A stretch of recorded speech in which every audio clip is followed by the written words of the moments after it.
just generally like a decline in any of that ambition. And, it's no surprise that Whitlam was rolled with US-backed funds and US interests because of his attempts to curtail some of the windfalls that were flowing to other countries and to try and capture more of it in Australia. Yeah. He was rolled. Kevin Rudd rolled. Yep. Same thing. A simple mining tax. Yeah. Lo and behold, we try and capture any of the value that's being produced out of this place because there will be international interest in, and I am jumping around a lot, and I thank you for just following my brain and all the different things that operate. There are a lot of layers, but yeah, I think that the ambition overall, if you're asking what to do with the RBA, are they catching on to some of the shift in towards a more of a Keynesian focus, more of a focus on demand, domestic demand? Yes. Do they have the capacity to act on any of those things? No. The only tool they have is interest rates. Yeah. So they're in this position where they're saying we want a full employment economy. We want more people to be in jobs. Yeah. What do they have to do to allow that to happen? They want to make it cheaper to borrow money. That's what they do. They'll put interest rates down. Of course, they're keeping them down at the moment because of the maintaining the cost of borrowing for government so that bonds stay low and we don't have massive public debt and all that. But what this is doing is if you just keep money cheap, all that's happening is that financial markets are just going crazy, right? Going insane. They're having the best time. Yeah. Cheap money doesn't mean that people are going to take money and make businesses and put people in jobs. No. There's a lot of steps in between that. Yeah. So I think even if the RBA, we have seen signs that they are shifting out of the previous monetary policy neoliberal consensus about like the tools that they had and what their role was. Even though we've seen that shift, there hasn't been any catch up between like the RBA's tools and government's tools. And that's why, and Philip Lowe before the pandemic, he was saying workers go get pay increases, you should ask your ask your bosses for a pay increase, we need wage increases. And then of course everyone's like, it's not that easy.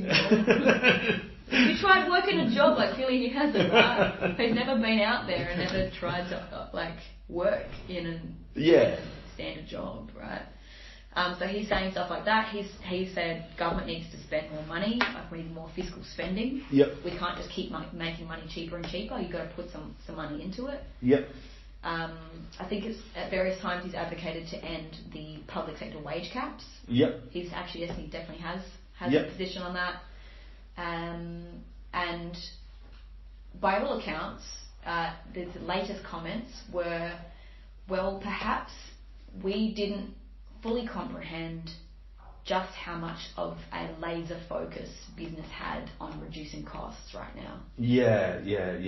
And that seemingly is like another discovery for him. Wow, so actually the culture of business is like primarily focused at any cost of this iron grip on like cutting wages costs, And that being, I guess, all of the natural laws that mainstream economics teaches you of like, okay, make money cheaper and then like this will happen, unemployment growth. None of it's playing out, right? It feels that power imbalance is like, where it was in a kind of a different kind of balance decades past, that imbalance now, that shift in power. It feels central to all this, and you meet people or you talk to people, how the kind of like the labour market works, at a micro level, and it's completely different to the way it's talked about or described. Totally. Also in the RBA's assumptions are that the labour movement exists. It's the same thing that the ALP did when they made the Fair Work Act. Have you ever read the Fair Work Act? I've read chunks of it. I was involved. I was reporting. I was a youngish reporter when it came in. So that whole period was negotiated and all that. So it was a really interesting period. I just started doing the IR round at that time. So, but yeah, no. It's a wild world to just go into. Yeah, I started doing that at December 2007. So it was just after the federal election, and then it was a whole period, when they were replacing work choices, and Gillard got in the kind of the old labourist tripartite, negotiations with the ACTU basically and the employer groups, and they went through it line by line from memory, and yeah. I don't think the labour movement did terrifically well out of the whole process. No. But this kind of, that's the legacy of corporatism. Yeah. And did those people sitting at the table going line by line in that document actually really reflect levels of unionisation, enterprise agreement coverage, capacity of people to organise? No. And so this is going to be continually an issue, is what is the relative democratic power of corporate union bodies in relation to where the workforce is really at. The problem, I would never conclude then that means that tripartism is not important. And I absolutely think it is. It's the reason why we still have modern awards today. And why wage theft is a concept at all. Because we've got a standard, right? Yeah. So since that 1980s time when we've just been eroding in terms of union capacity, labour regulations, and alongside increasing powers of businesses alongside that, over the power of those of union, peak bodies to be representative of, at a policy sense, in something that can be backed up in an industrial sense, has declined. Yeah. Right. And yeah. In terms of mending that divide, that is the perennial question for the labour movement to deal with. It's a resourcing question, strategic question. How do you mend that divide? But the Fair Work Act, it reads as an incredibly defensive document, I think. It reads as though the Labor Party is trying to convince business and probably other constituents that unions will be, we will keep our eyes over them. Yeah. It kind of reads as don't worry, it's not going to be like before. We're not going to see, industrial militancy skyrocket. Yeah, the metal workers are making 20% wage claims and all that stuff. Yeah. And you know that because how many pages are dedicated to the process of withdrawing your labour. It's the most in terms of the hoops to jump through for bread and butter union activities in Australia, unparalleled in other democratic countries. Yeah. It's crazy.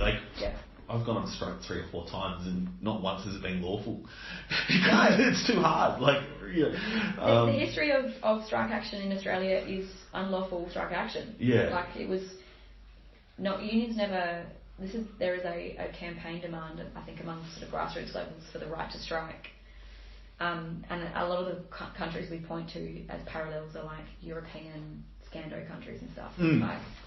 They're incredibly sophisticated, quite technocratic collective bargaining systems. Yeah.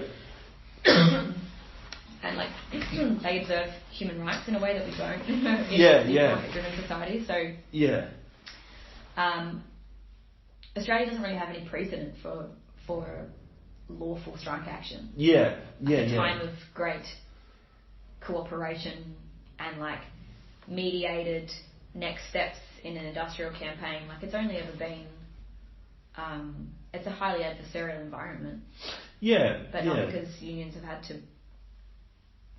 Not because unions choose to operate in that way, but it's because of the colonial beginnings of this country. You think so? Yeah. The Master-Servant Acts. Yeah. Were the basis that built the union movement. Yeah.